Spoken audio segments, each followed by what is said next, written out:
Tandaan mo, magkaiba ang pangarap at ambisyon. Ang ambisyon ay may hangganan ng realidad, ng katotohanan. Minsan ginagamit natin ang pangarap para takasan ang totoo.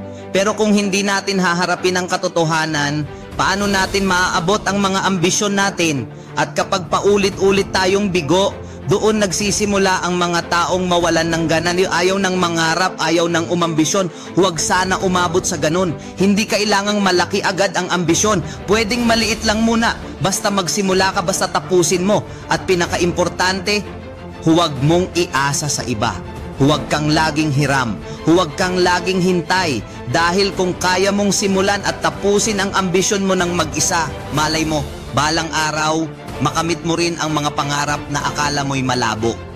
Ambisyon ang simula, pangarap ang dulo. Pero ikaw ang dapat maglakad sa gitna. Gets mo?